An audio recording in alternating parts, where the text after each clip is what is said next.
making headlines tonight.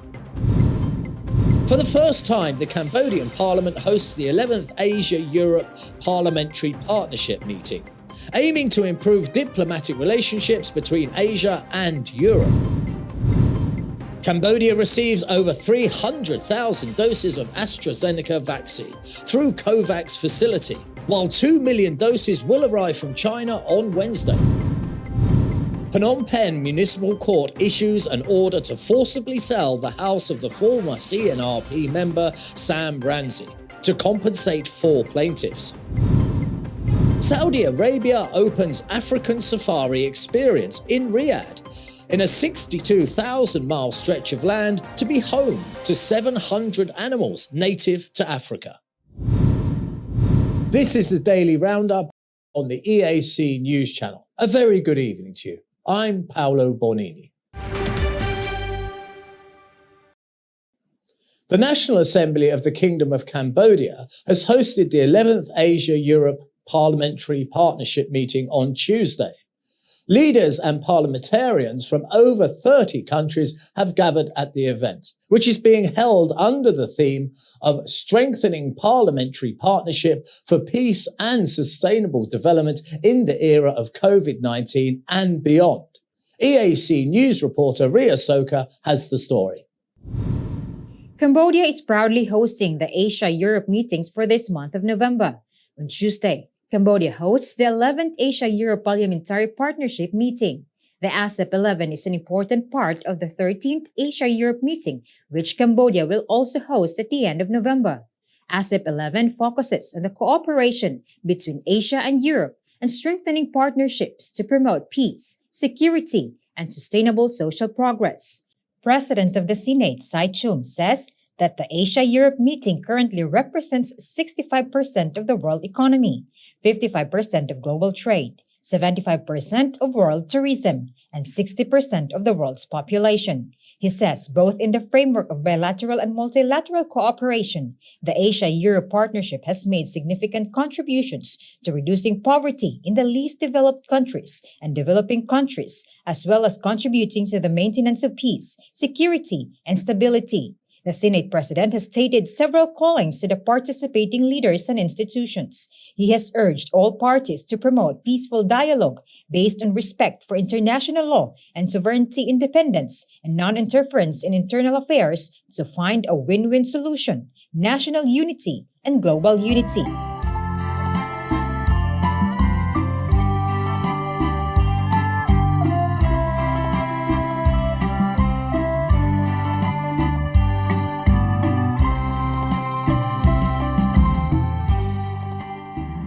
During the opening remarks, President of the National Assembly, Heng Samrin, says that parliaments need to continue promoting the culture of dialogue and values of peace in resolving such issues through key parliamentary diplomacy mechanisms, including preventive diplomacy. He has stressed on ensuring long-term peace by promoting shared prosperity, social justice, governance, human rights, and values of democracy. Prime Minister Hun Sen highlights the pandemic situation. He says the COVID-19 has changed the norms and behaviors of people's lives, which can be considered as a test of the commitment between Asia and Europe to maintain a trustworthy cooperation. The Prime Minister has said that the strong cooperation of the Asia-Europe partnership will enable to live and recover from this global crisis together without abandoning any country. Cambodia's Prime Minister has also emphasized on the global peace and security, describing it as under pressure and increasingly difficult to predict due to increasing geopolitical competition. He has said that the geopolitical lines are already being drawn and pressured small states to choose a political agenda that does not reflect the will and interests of their nation. Prime Minister Hun Sen has encouraged the leaders and partners at the ASEP 11 to continue to uphold the values of peace and to explore the necessary mechanisms to achieve the goal. Reyes Soko, EAC News.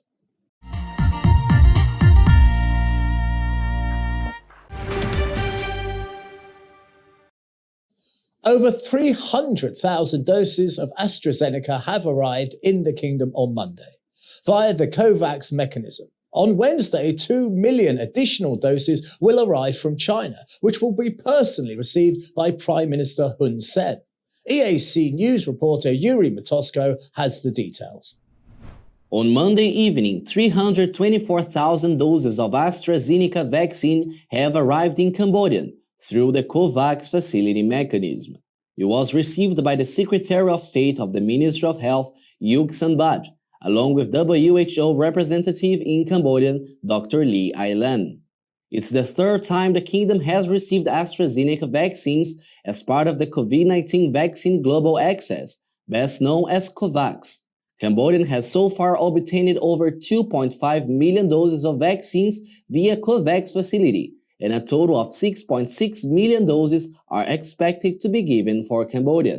On Wednesday, more vaccines are scheduled to arrive in the kingdom. Yuk Sanbat says that Prime Minister Hun Sen will personally welcome at the Phnom Penh International the 2 million COVID-19 doses donated by the People's Republic of China. The handover ceremony will also have the presence of Chinese Ambassador Wang Wentian. With the newly arrived vaccines, Cambodia has now some 38 million doses of COVID-19 vaccines from purchase and donations, with China being the biggest donator of the vaccines to Cambodia.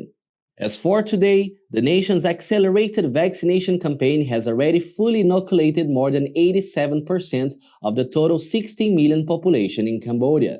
Secretary of State of the Ministry of Health, Yuk Sanbat, has also added that Australia-donated vaccines are expected to arrive in Cambodia in December or early next year.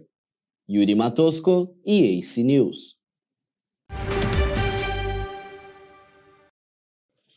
The Ministry of Social Affairs, Veterans and Youth Rehabilitation and the Subcommittee on Social Assistance has organised the third consultation meeting on the draft National Strategy for Social Services in Cambodia 2022 to 2031.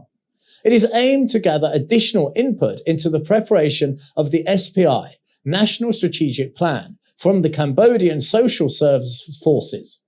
EAC News reporter Dashana Gochan has the story.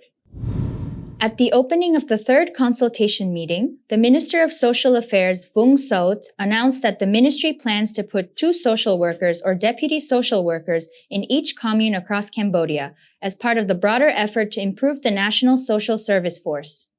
Over the course of the 10-year plan, the government of Cambodia intends to employ more than 7,000 social service workers at both the national and regional level, including through partnerships with NGOs.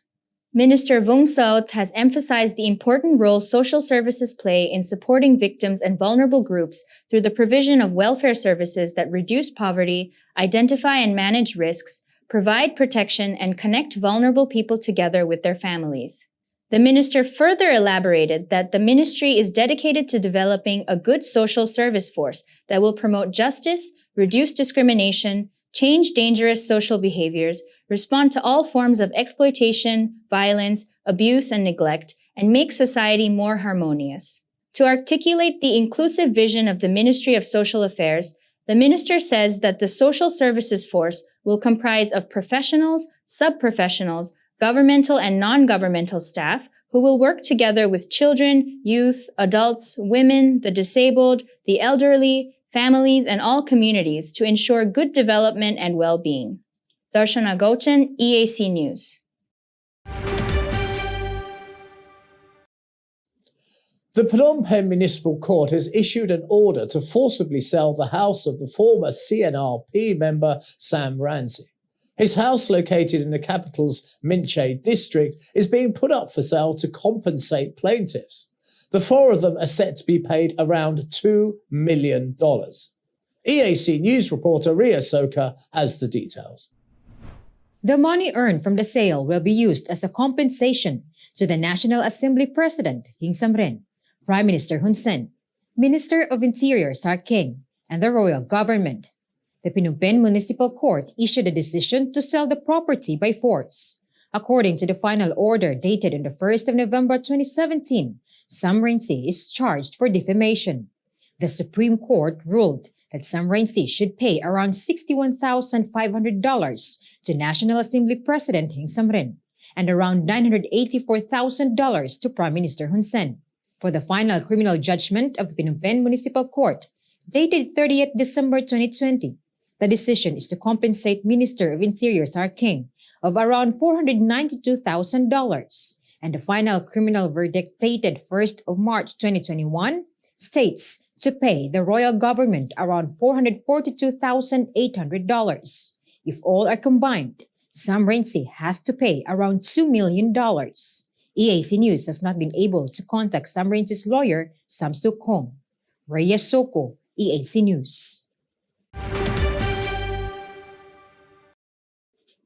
Infections remain below 100 for 2 weeks running. Cambodia's daily COVID-19 cases are below 50. On Tuesday, the Ministry of Health informed of 48 new cases. The country's total tally is now 119,636.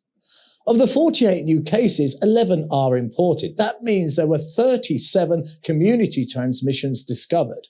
45 patients have been discharged overnight. Cambodia's total recovery is now at 116,024. Sadly, 4 people died in the past 24 hours. The country's death toll stands at 2,876.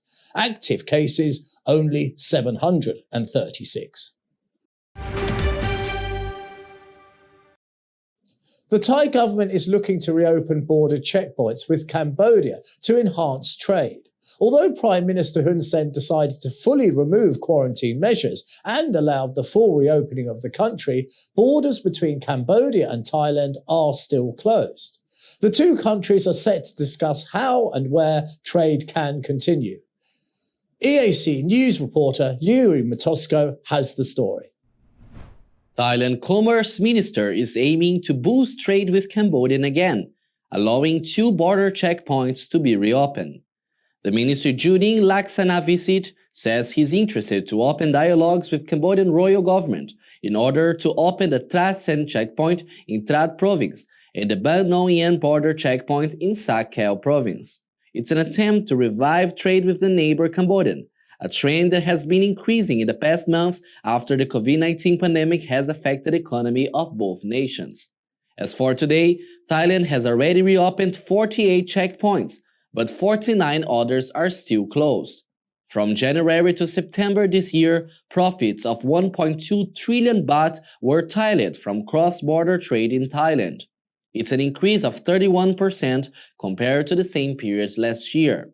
However, overall border trade has fell around 1.7% compared to the previous year, a statistic the Thailand government is committed to improve.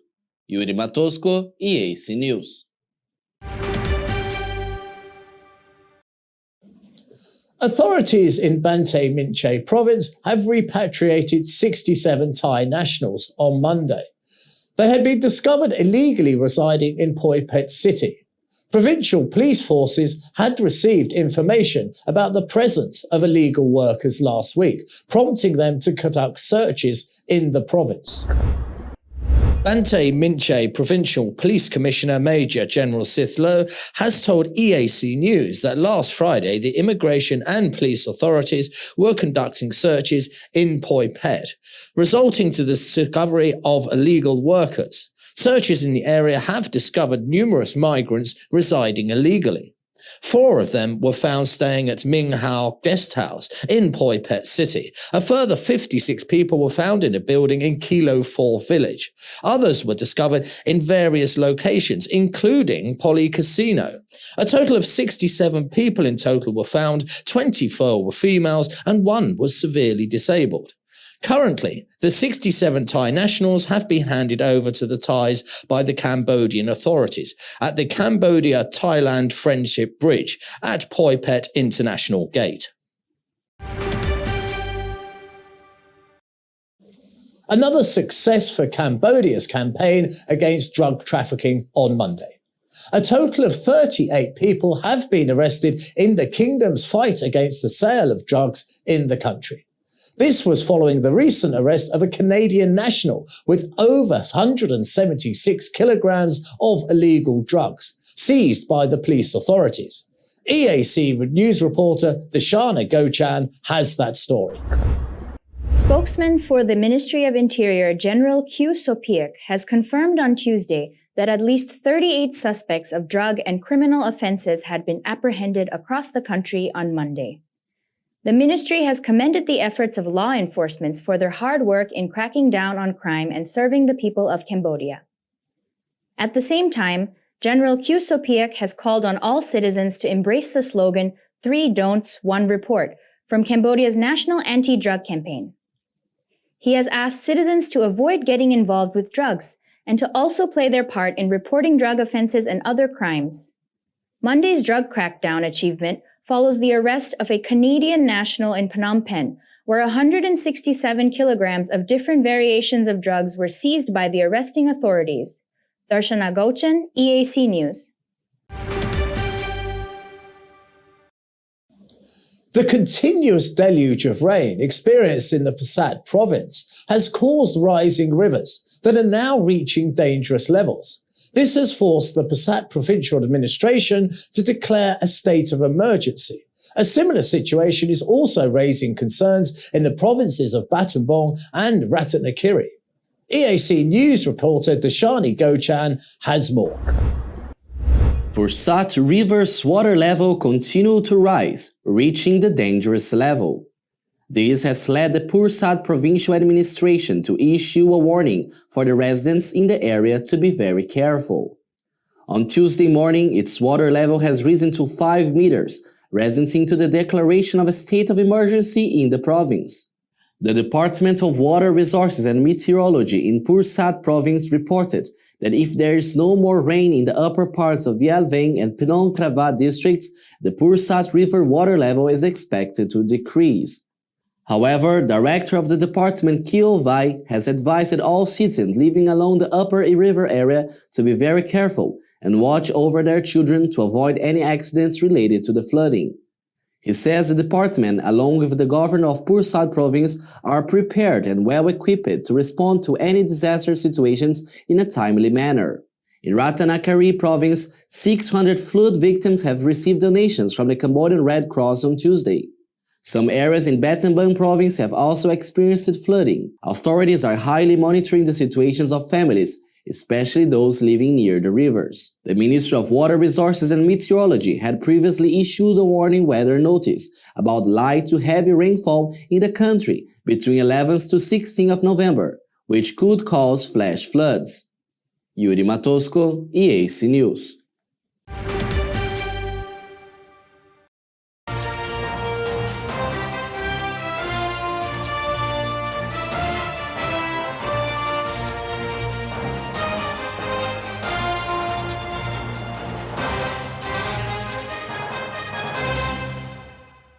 Now for a look at the news making international headlines this Tuesday, 16th of November.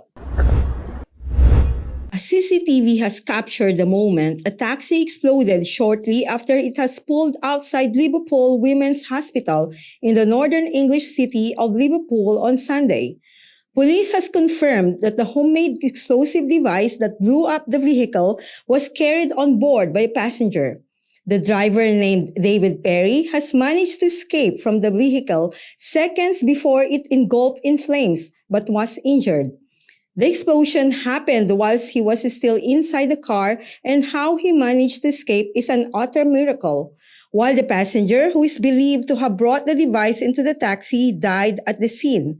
The explosion engulfed the taxi in flames. As a Remembrance Day service to commemorate war dead was being held at nearby Liverpool Cathedral. The explosion has since been declared as a terrorist incident. 4 men have been arrested under the Terrorism Act, while M15 is assisting regional counter-terrorism police. The Taliban held military parade on Sunday, using American-made armored vehicles and Russian helicopter in apparent bid to show off its growing military muscle. The Islamic fundamentalist political movement and military organization in Afghanistan refers itself as the Islamic Emirate of Afghanistan. It has been operating an insurgent force for 2 decades after being pushed from power by a US-led invasion in 2001. but have looked to transform into a regular standing army since taking over the country in August this year. The Defense Ministry spokesman Inayatullah Kawazemi has declared that the military victory parade commemorates the graduation of 250 newly trained soldiers. The exercise involved dozens of US-made M1117 armored security vehicles, drawing attention on a major Kabul road, with Mi-17 helicopters patrolling overhead. Many soldiers carried Americans-made M4 assault rifles. Most of the weapons and equipment the Taliban forces are now using are those supplied by Washington to American-backed government in Kabul, in a bid to construct an Afghan national force capable of fighting the Taliban. And a footage shows migrants gathered near the Poland-Belarus border on Monday. Polish border guards have reported 5,100 attempted irregular crossings from Belarus so far in November, compared to 120 in all of 2020. Poland's defense ministry on Monday has accused Belarus of sending thousands more migrants to the Polish border crossing.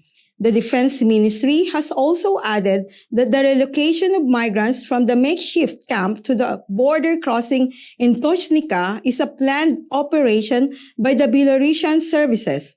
Poland's government believes that it is an instrumental use of migrants by Belarus.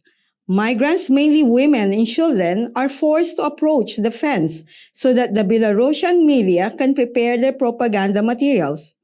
Interior Minister Mariusz Kamiński also said that Poland intends to start building a permanent wall on the Belarusian border in December. The European Union will step up sanctions against Belarus, which on Monday denounced as absurd Western accusations that it was driving a migrant crisis that has left up to 4,000 people stranded in freezing forests on its border with Poland.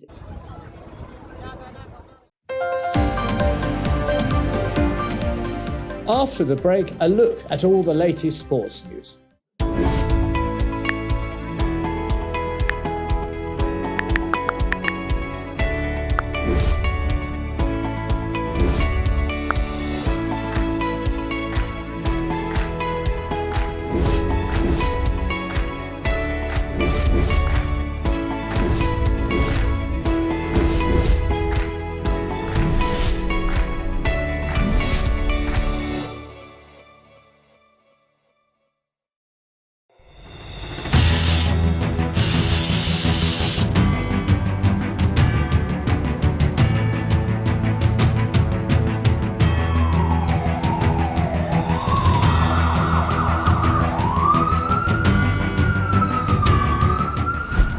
EAC News fully supports the Royal Government of Cambodia's preventative and administrative measures against COVID-19.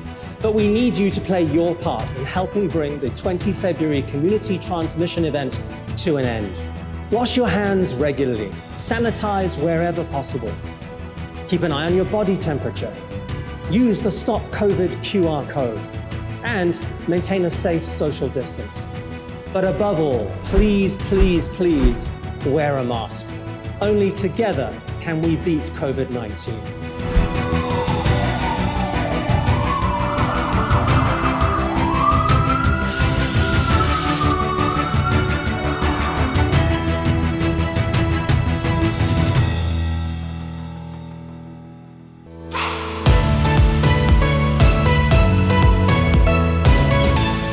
EAC News' audience is growing. Our YouTube channel has over 150,000 verified subscribers. To mark the milestone, we've received the Silver Creator Award from YouTube. It's given to channels with over 100,000 subscribers. YouTube CEO Susan Wojcicki says the award celebrates EAC News' hard work and incredible achievement. She says we've brought a unique voice and style to the world, but have also created valuable connections and built a community along the way. The next milestone we're going for is 1 million subscribers, and we'd really like that Gold Creator Award. So if you're not already a subscriber, head to YouTube and search for EAC News. Subscribers get alerts when the Daily Roundup is premiering and live events are streaming. Get all the latest breaking news and updates from Cambodia in English. The EAC News channel on YouTube. Cambodia made clear.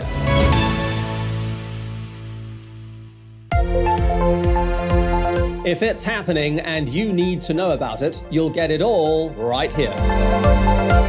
EAC News brings you updates and breaking news in English across all of our platforms and channels. The EAC News app, YouTube, Facebook, Telegram, Twitter, and our website www.eacnews.asia. Join me, Andrew Barnes-Roberts, and the rest of the EAC News team every day on your favorite channels. EAC News, Cambodia made clear.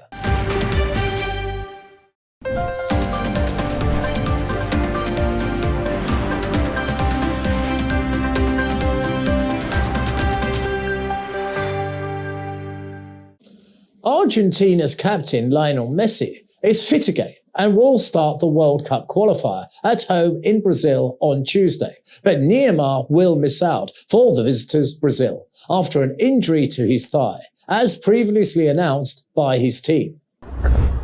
Argentina coach Lionel Scaloni made similar comments ahead of their last game, a 1-0 win over Uruguay on Friday, although Messi only appeared for the final 14 minutes of the match. Argentina is second in South America's 10-team qualifying group, 6 points behind Brazil, who are the only team from the region to have secured their place at the Qatar 2022 so far. Scaloni repeated that Messi, 34, had recovered fully from the knee and hamstring worries that kept him out of Paris Saint-Germain's last 2 games and was ready for one of the biggest matches in the South American calendar. Brazil will be without Neymar after their top scorer reported feeling pains in the adductor region of his left thigh. Brazil's team said in a statement that Neymar Jr. felt insecure about the situation, and as there's not enough time to carry out complementary exams, the technical commission decided to rest the player, who will not travel with the team to San Juan, located off Tuesday game against Argentina. The top 4 teams in South American qualifying progress automatically to the next year's World Cup finals, and the 5th place side goes into an inter-regional playoff. Argentina, unbeaten in 26 games, a run that includes a 1-0 win over Brazil in the Copa America final in Rio de Janeiro in July.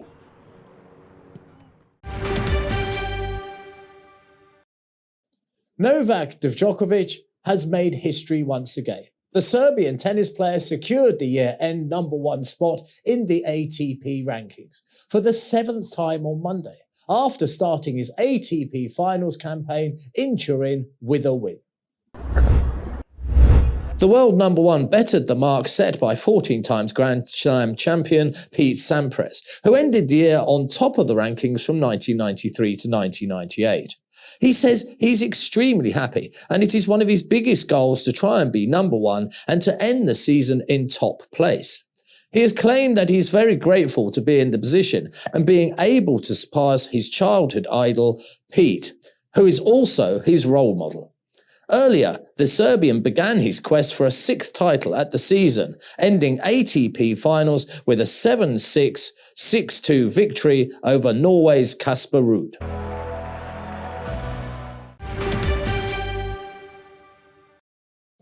Seven times world champion Lewis Hamilton hunted down Max Verstappen to win the Sao Paulo Grand Prix for Mercedes on Sunday, and to slash his Red Bull rival's Formula One lead to 14 points, with 3 races remaining. Verstappen finished second with Valtteri Bottas third for Mercedes on an astonishing, controversial and roller coaster weekend in Brazil that will go down as one of Hamilton's greatest and most satisfying drives. Yeah, I mean, we tried everything we could today, of course. I think it was a good battle, but of course at the end we just missed a little bit of pace, but we gave it all today, and it was a lot of fun. The pace was actually quite okay. I thought we could have done one stop quite easily, but we decided to stop. But yeah, I'm glad we could get more points than Red Bull. The Briton was fastest in Friday, qualifying in Interlagos for Saturday's sprint that set Sunday's grid, and then demoted to the back of the field after his car's rear wing failed a technical inspection. He went from 20th to 5th on Saturday, dropping back to 10th on Sunday's grid after an engine penalty, but hungry for much more. The rest was history as the 36-year-old took his third win in Brazil and set a record for victory in Brazil from the lowest grid position, beating Italian Giancarlo Fisichela's 2003 win from 8th. But from last on the grid and then another 5-place penalty was, I think, the hardest weekend I've had. But my dad said, he reminded me of 2004 when I was in Formula 3 in Bahrain, and I started last, and I finished 10th, and then I finished first. So yeah, this one's for my dad. The win was Hamilton's 6th of the season and record extending 101st of his career. Red Bull's Sergio Perez finished 4th, putting on the penalty lap for fresh tires to set the fastest lap and deny Hamilton a bonus point. Now let's have a look at the weather and see what you can expect over the next few days.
And finally, if Riyadh wasn't your first choice for an up-close encounter with a cheetah, a trip to Nofa Wildlife Park on the outskirts of the city will change your mind. The beautiful lodge-style resort is the location of an explosion of wildlife and a rare opportunity to experience a piece of Africa in the Arabian desert. Saudi Arabia opens African safari experience in Riyadh. The 62,000-mile stretch of land is home to 700 animals native to Africa. Lions and tigers are just a few of the animals that were flown in from outside the kingdom to the 175,000 square meter stretch of land. It is now a safari park where visitors seated in a vehicle can see them, some for the very first time. Some of the visitors say that they are not used to the safari in Saudi Arabia. They are more familiar with small zoos with animals in cages as they walk around them. People have said they didn't expect to leave the African atmosphere in Riyadh, but they are thrilled. They don't have to go to Dubai or Thailand safari. Ostrich, deer, and elephants also roam the park, where visitors no longer have to travel outside the country to see such animals or enjoy a similar experience. The resort also has a 232-stable equestrian complex and a spectacular 18-hole golf course, which is flanked by the Desert and Wildlife Park and open to day visitors. The complex holds an annual horse racing event along with a series of show jumping competitions. A caged convertible car can accommodate up to 32 people fit inside a vehicle to tour the park, with ticket that costs $40, while others can go in a private jeep for $266 for a more personalized experience with the wild animals roaming around freely. Thank you for watching the Daily Roundup here on the EAC News Channel. For more breaking news and updates, check our website, eacnews.asia. Or search EAC News on Telegram or at your favorite app store. More from the EAC News team tomorrow night at 8 p.m. We will see you then.